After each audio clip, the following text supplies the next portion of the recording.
Hi guys, this is the video you have to watch and record 1 page worth of notes on. So we're going to talk a little bit about school in the 1820s and then what school was like in the little red schoolhouse at FTS.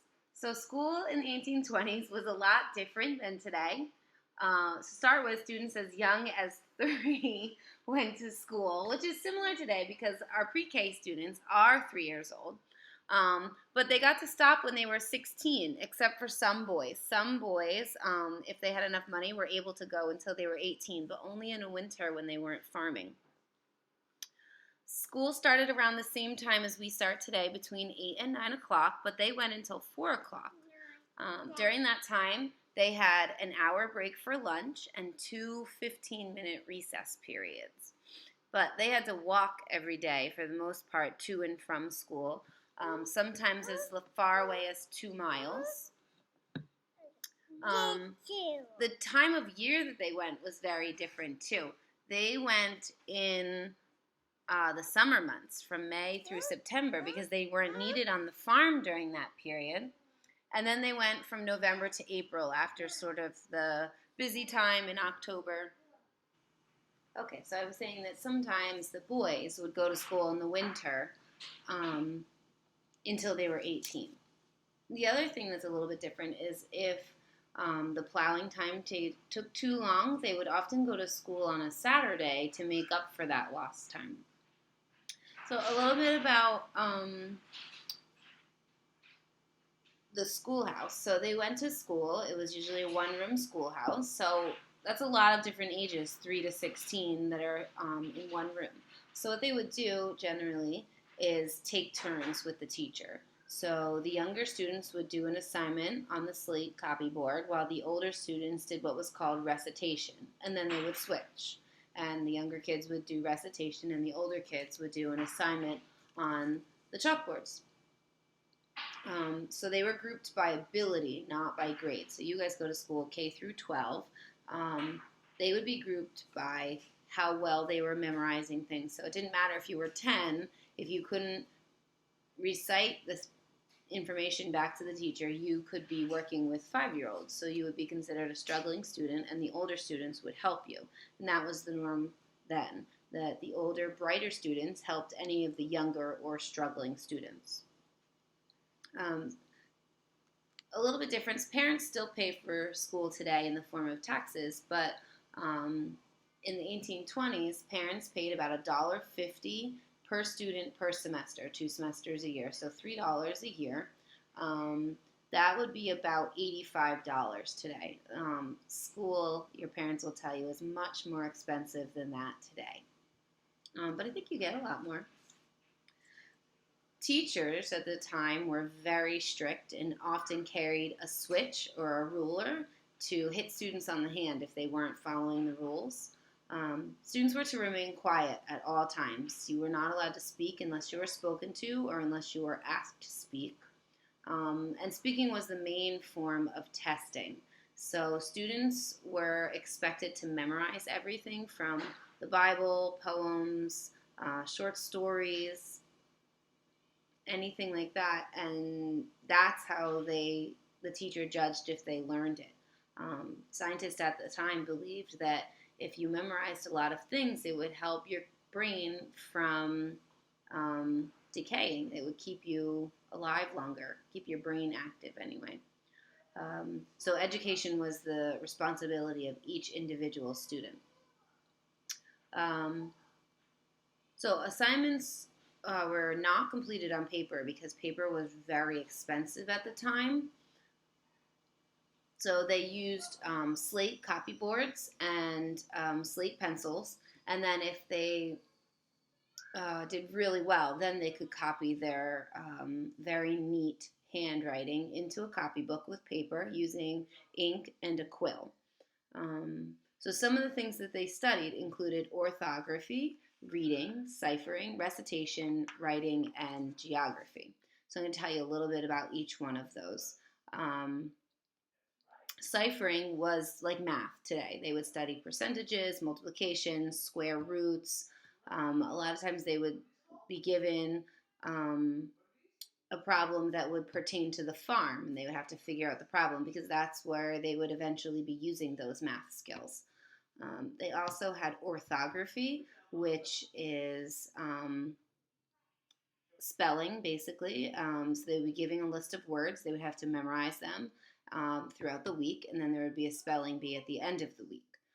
Students did not have textbooks, so they copied it from the blackboard. If they did have a textbook, it was brought from home and shared with the entire class. But like I said, paper was expensive, so books were expensive.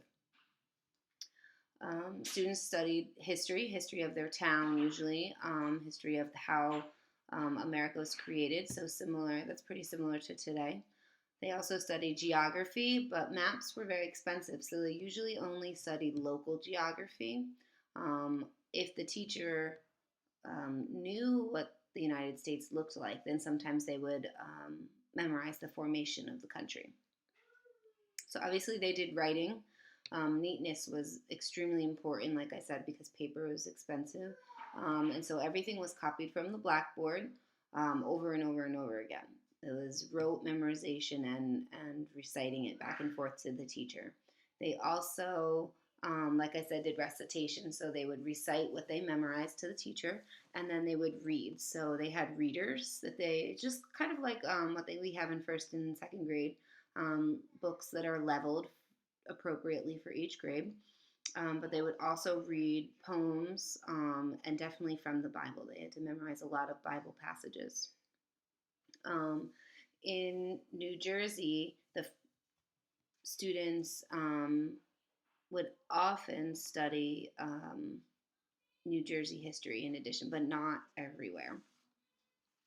So a little bit more about the inside of the schoolhouse. So if you have not been in our schoolhouse, it is very typical of most schoolhouses of the time. Students sat on backless benches that sort of went around the inside of the building on the wall. And then there was just like a piece of wood that would go around and serve as a desk for them to write on. And they kept the benches around the outside so that they could utilize the light that would come through the boards. They also, in the center, had a wood-burning stove, which the older boys were expected to keep going throughout the day, and every family was expected to supply wood to keep the wood-burning stove full. All right, so that's all I'm going to tell you about education during that time. Oh, one last thing about personal hygiene. There were bathrooms, but they were outhouses. So one for girls, one for boys, and then there would be a cold pitcher of well water to wash your hands after. So a little bit about Franklin Township Schoolhouse if you don't know much, and I'm just going to kind of read from what I found on the town website, which is that the schoolhouse was made in 1837. It was 18 square feet and was originally on Old Franklin School Road. It replaced what was there before, which was a log cabin school, and it had burned to the ground. So this new schoolhouse was to replace what was called the Maple Grove School. In 1871, it was again replaced by a more modern building that was about 200 feet from what is now 131 Old Franklin School Road, and that was used until 1936. Today, that building still stands, but it's someone's home. The original 1837 structure was moved to 103 Locust Grove Road, where it became a barn, then a garage, and then a storage shed. In 1977, the structure was donated by Ronald and Brenda Sewell to the Board of Ed in Franklin, and then moved onto the Franklin Township School grounds and restored. Students, led by their teacher at the time, Nicholas Mitlaga, sold U.S. bicentennial maps and raised $500 to restore the building. The County Cultural Heritage Commission added a new roof for $600, and the mayor at the time, August Nispel, offered to move the building and the foundation. And so it was moved back to where it currently is. That was in 1977. In 1987, the building was 150 years old. 6th and 7th graders celebrated the anniversary with a party. There was ice cream and pony rides and games, and it was like a little carnival. Um, they gave tours of the building to anybody that wanted to come. In 1990, the schoolhouse was listed on the State Register of Historic Places and on August 24th on the National Register of Historic Places. In 1991, the Parent Teacher Association spent $5,200 restoring the building. In 1995, in celebration of the 150th anniversary of Franklin Township, the PTA put a bronze plaque on the schoolhouse honoring Willis Vail for his contributions to the school and years of service on the BOE.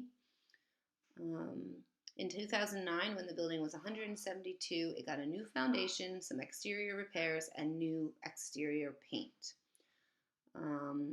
Rural Awareness also paid an exterminator to treat the building against any insects, birds, bees, bats, and beetles to make sure that the wood would not deteriorate more quickly than necessary. In 2012, another plaque was placed on there honoring the 3rd, 4th, and 5th grade students at FTS. And finally, in 2015, Graham Borland completed building 1837 style desks and benches and paneling the interior with 100-year-old hemlock salvaged from an old barn as his Eagle Scout project. So the way the inside of the building looks is thanks to Graham Borland. The annual Rural Awareness Essay Competition asked FTS 3rd, 4th, and 5th grade students to write to the students in 2037, telling them what is special about the school in 2015 and what changes they expect will occur over the next 22 years. The essays are sealed in a time capsule to be opened in 2037 when the one-room schoolhouse is 200 years old. Now 6th grader Elias Thompson, named grand champion in the competition, was given the key to the capsule. Congratulations, Elias. Another key is displayed in the trophy case in the school entryway where the capsule is stored in case Elias is unable to attend the celebration in 22 years. So that's all you need to know about school in the early 20s and a little bit about the history of our school. It's a pretty neat structure to have on the property, and I think you guys will really enjoy what Stephanie has to offer on Tuesday. So good luck writing your one page.